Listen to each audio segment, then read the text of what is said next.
on jarama musidɓe fulɓe kala koye korro e nder aduna law e guine harami salmini on jarama noon kadi onon musidɓe am maninka soso foresi tawata ko ɓiɓɓe fulɓe wona warede kon hande guine ɗum no mettude on kono ara on ala possibilité no ittiron par ce que on ala pouvoir ay fus mais no mettude on par ce que na ko hani Alpha Condé e police gendarmerie makko woni wadde hara noon kadi mi salmini on e o vidéo mi toriki on fi Allah onon ɓe ɓen dardelam wallelam o vidéo no hewtira coordination haali pular on wallol lan o vidéo hewta mawɓe men ɓen Fouta Djallo e diwe ɗen jeenayi Fouta Djallo par ce que a ñonɗo woodi koyi Timbo Labe e Fugumba etc nani ko diwe jeenayi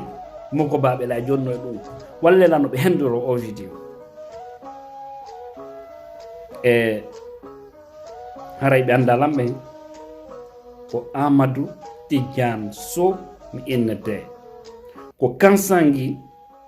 ɗum ko e nder préfecture Tougué région Labé woni ko amen e higla 2011 Alpha no braki contre Pullo o suuɗa complice ɓe makko ɓen kan noon ko fulɓe ɓe suuɗa ko ɗon andirto wona probléme leñol wonɗen e mum mais ko systéme cukki leñol on systéme ko mayne kadi combatten mo ɗum noon hewti par ce que gila 2011 ɓe wari Zakaria o Allah hinnomo yaafo maayo ɓe wara ɓen fof mais deƴƴa dénonça radio ji no wolde blogueur ɓe meɗen wolude jama mo kala no wolde compte mum Facebook Twitter YouTube mo kala no indigné quoi mais hatta kadi manifestation si waɗi ɓe wara ɓe continue à tuer à chaque occasion ɓe waray par ce que ko warayɓe ko heferɓe Alpha Condé ministre ɓe makko police et gendarme maɓɓe c'est des criminels c'est des assassins si wona ɗum si citoyen jo goto petto warama e leydi le président de la république doit s'indigner et engager une poursuite judiciaire contre l'unité police jon wawe innede andaka kono unité yawɗon ka terrain no anda ko kamɓe jogui pinka Allah waɗi hande aduna o weeti wona tan Sékou Touré wonɗen ɗo ma débit lansana konté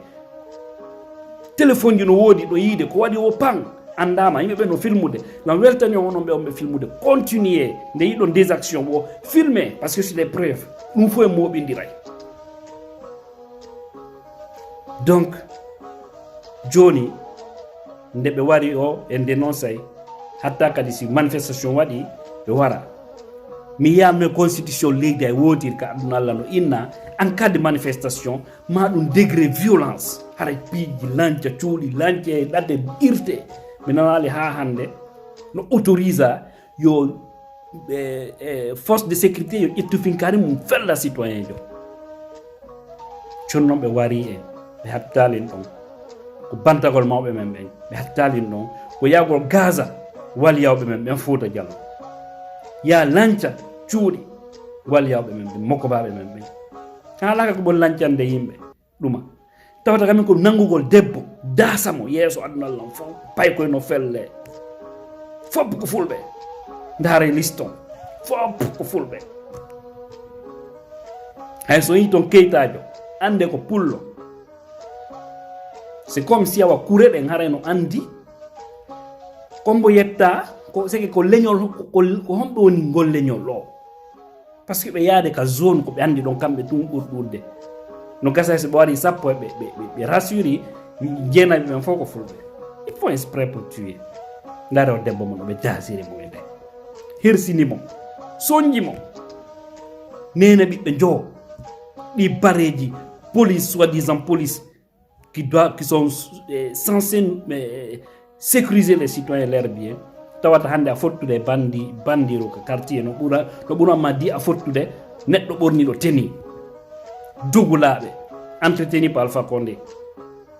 eyno konɗe wadde ko coordination haale pular on taw min torike on ɗaɓɓane e ñalandeje ɗiɗi ɗaɓɓane ñalandeje ɗiɗi premier jour on waɗe manifestation internationale kala pullo Fouta ko yikkori nder aduna Allah on waɗe une grande manifestation waɗa on communiqué yaltinommo fo iya innon on torike kala ɓiɗɗo pullo ko wonire nder aduna Allah on ñalande kaarire hare meɗen faala fop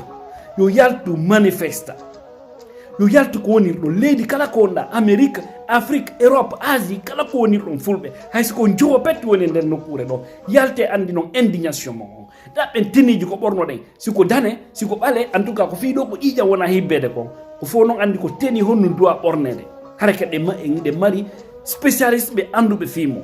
ɗo waylandade onon ka coordination ɗo kono ɗaɓɓane e nde ñalande ɗon yalte to goɗɗo yaltude hayre woto goɗɗo piyu goɗɗo woto goɗɗo jattu goɗɗo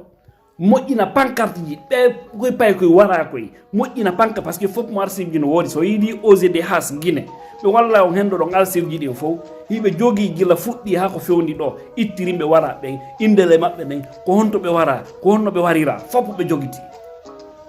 yiide ONG ono ɓe ka droit de l'homme osé has ɓe walla on henɗo ɗon moƴƴina pancarte ji manifesta partout dans le monde ñande ñalande si fixama waɗa information jonte tati avant maɗu lewru avant inna ñalande kaari ara pour le Fouta fonduma fino information yaajira meɗen ɗo on va divulguer l'information contactons Tabital Pulako international contactons Union Fouta contactons portal fiɓantal contactons association ji fulɓe ɓen adunallan fof nde ñalande ɗon mo kala yo manifeste ko woniri ɗum ko premier jour on noon deuxiéme jour on kala innaɗo ɓiɗɗo pullo maɗum hay so tawina pullo kono ko fuɓɓe wona waɗede kono mettudema wonɗa noon soso maninka forestier taweɗa d' abord ka premier jour e manifestation o deuxiéme jour on kala ko inna kala pullo ko andi no yeeyay woto yaw ferma waɗa une journée une ville morte ko wonirɗon ɗon na yo pay ko yaltu e ɗate baara laawi na waɗa fus mo kala woni ka mum poso quoi jokka sayi on faami waɗen tun ɗon balle ɗiɗi taw ko première étape ponmo no wolande waɗen ɗum ɗon juste pour 2 jours on deuxiéme jour ɗon boulanger to joɗo bireedi marɗon boutique Madina o to yaw ɗum ɗon harani ɗon noon ko Guinée par ce que ko toon probléme o woni on faami tailleur jo simo andi mo mari programme kanko e doa ɓe garande conci junngo makko yo innuɓe ɗa o ñalande kaare mi gollata ɗe balɗo ɗiɗi rena mari empêchement par ce que nayi ɓe inno fenaniɓe e mécanicien jota yaaru ka ɗumama taximan ma ɗum chauffeur voyage oɓe nde ñande wone ka mawɗo yeeyaɓe nder quartier boutique on ɓe boutique mon on jokkon sa e wonɗo e ɓe gure mon de premier jour manifestation deuxiéme jour journée ville morte à travers la Guinée kala ko inna pullo no woodi maɗum o na a pullo kono ko fulɓe wona waɗede kono mettuma ti va t'associer par ce que no wawi iwde pullo yana leñol go ñande ko naale ɗum yelɗe ɗum ɗon ko première étape sinno feƴƴi on yiya joni si tawi impact heɓotako impact jano heɓoto e gouvernement adunalla on anday ɗimmum ɗum porta plainte au nom de la coordination ko onon watta ɗum ɗo winda plainte on porté contre le gouvernement Alpha Condé nade l'état guinéen par ce que l'état guinéen après o ɗo woɓɓe gono wawi aroyde mais inna l'état le gouvernement dirigé par Alpha Condé depuis 2011 aka fewndi ɗo kala ɓe gollide ɓe fof maɓɓe fuɗɗori makko porté plainte waɗon plainte o windomo naɓon ka cour constitutionnel avec des preuves documentation ɓay fof no woodi million homɓe watan wallude hendo ɗon buyka no wayon wallude par ce que réseau ji preuve ji ɗi fof no woodi so naɓani ɓen ɗon yelto ɗon kadi windano CEDEAO on naɓanon ɓen ton naɓana cour pénal international par ce que ko crime contre l'humanité ko ɓoni wadde kon c'est braqué contre une ethnie ko génocide ɓe faala créé de la Guinée oten jaɓo naɓana ɓen non fo ko fiwnu moni nande ɗum ennude ha justice on yahama ɓe watta fus he laamu luttata alpha fulkanno to joni par ce que so immoraki ka fende manda makko ɗo o immoray doole so immoraki doole mayde ara sofinamo o seeka o yawa naata yiite jahannama ɓay ko oɗo ko neɗɗo jahannama donc non fof ko waɗi o on yiye joni stratégie e hikkotoɗon ɗon à partir de là e so tawi non fof c'est que on manifestation ɗon wawali kalmude ɓe wawali gère de situation yahen à la vitesse supérieure kono woni on vitesse supérieure ɓe wonɓe warde so ɓe continue warugol he ɓe ko galle ko ka ɗumaji woni ka quartier ji woni ɓe fof maɓe mari famille ji ɓe fof maɓɓe ɓe mari famille ji ko hin koye soofiɗa koye tampo koye fos koye ala ils n'ont même pas 1,500,000 ɓe on ɓe warde hin koye on les utilise bêtes qui sont ɓe yaha ɓe yana e jama o avec hen woton tefude o ko pullo ko soso ko mani ko fore ɓorni ɓen teni ko ɓe woni ayɓe men hande par ce que woɓɓe ɓen no fanki e maɓɓe ɓe ala e programme o mais ɓe fanki donc complicité maɓɓe ɗon ils vont tous payer un jour par ce que ɓe continue ko kamɓe ciblete waɗa des comités de défense dans la commune de Ratoma c'est possible he hiɗen ɗuuɗi hiɗen mari jawdi hiɗen mari ganduɗuɓe ɗe mari faamuɓe hiɗen mari laamiɓe so minni laamiɓe wonadi e affaire gouvernement mais so ƴetti ka institution international ji fulɓe no ɗuuɗi e mum wawɓeɗe kadi ittude mone marɓe jawle no woodi kono yi ɗe mari marɓe jawle fi hiwgo jawle maɓɓe ɗe ma fi dédoignement on no hoyranaɓe eɓe jooɗi waɗugo naafiyagal ɓe wondi Alpha Condé ɓe fanki ɓe sutti action ji ɗi tawtale goto pet juula joomen goto pet e gando men goto pet wawi frenude ɗum ko yimɓe ɗo ƴettu pinka jonna sukaɓe na solution no woodi ko accina ɗum haray na jonnugol fayɓe ngara ɗum noon woletake ɗo mais wonɓe ɓen warde ñande ɓe metti mayde wo police ɗiɗo tato nayo wari ɓe sege ɓe police wari ɗiɗo tato nayo gouvernement wolali ɓe deƴƴi ɓen wara ɓe nangaka unité ji le no anda homɓe naɓa nokkel ɗin on peut répliquer parce que nous sommes dans un pays sauvage so tawi doɓe ɓe hiwde ko ɓe woni warde sen ala solution go ko vansagol si goɗɗo ari kama duwaɗoma hiwde so fonsima fi warugol ma sa heɓi feere makko warumo hay ka Allah ala bakkatu ɗum ndaare pay koye no wakkilori Ratoma ndaare kaaƴe ɓe jogui mais des fois ils parviennent à faire reboucher chemin ces faux policiers et gendarmes andite ɓen sukaɓe so tawno no waɗano e condition ji goo ma darotoɓe filma hara ɓe sotti position police o koye ndaare police o tato e fattu e no ara nanga debbo waɗamo ko faala e nder quartier fof ɓen yalta ɗon e nder on quartier ɗon ɓe yalta e jam maɓɓe iyon kadi bafoye no ƴettano yaltinamo avec une fausse identité ina ɗo manda ko ba Mamadou Lamara noon hay so tawi ko ba Mamadou Lamara na fok police laguine fof fok parce que ko naafigiɓe on faami donc wattanay yile si on veut on peut haray nala juttinde vidéo ko ɓuri ɗo ko andingol on tun siɗen faala en waway so yi janke waali sonjuno pullo Fuuta kono ñande pullo Fuuta immannomo o turkunomo ɓe nangimo ɓe waɗimo sookeje Fuuta c'est parce que à l'époque union on woduno hande on union woni fragile parce que on yi ministre woyma directe naafigoyno fulɓe wonduɓe Alpha Condé woɓɓe maɓɓe no tawa e sukaɓe maɓɓe sukaɓe wonɓe goldude Alpha Condé ara ko fulɓe wonɓe dénoncude jeune ɓe ɓen ka axe ɓe nangue ɓen piye ɓen soke woɓɓe ware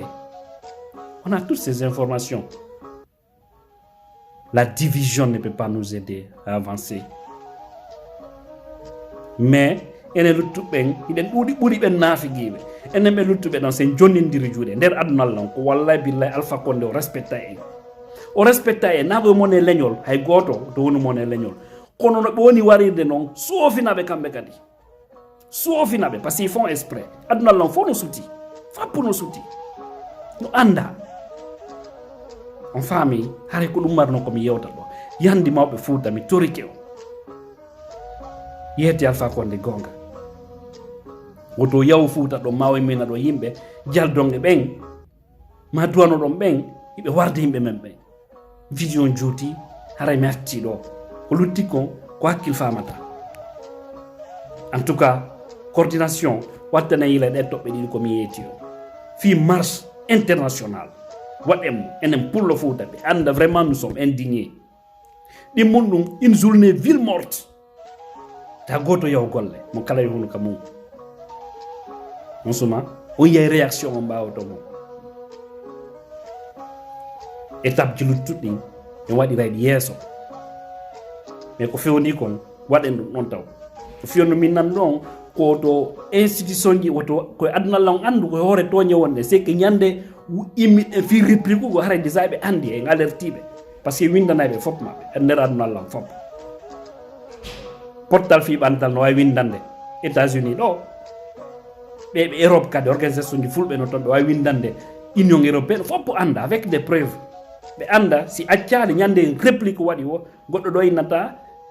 c'est des extrémismes ceci cela mais c'est juste sauver notre honneur Allah ulan ɗon woni ballo men jonnodiron juuɗe ɓay pelle sen jonnidire juuɗe tum Marseille andite ko innoɗen ɗo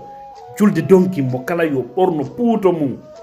yo ɓorno leppi Fouta e puuto ndaare adunallah fof ɓornanoki ndaaren ɗum fotirno awa sen haldi manifestation wallahi mo wayre sisude adunallah fof kadi yiya ɓawo to mum si marsali waɗe réplique o ɓay ɓe ɓuura en barki ɓe ɓuura en fus ɓe ɓuura en fus ko en barkimɓe ko ɓe woni ko ɓay noon Allah jonna e laamu wonɗo o ko sufa ɗum ni sona ɗum si sufa ɓe yimɓe ɓe doit kawonde chef de quartier ils font la honte de la république on jarama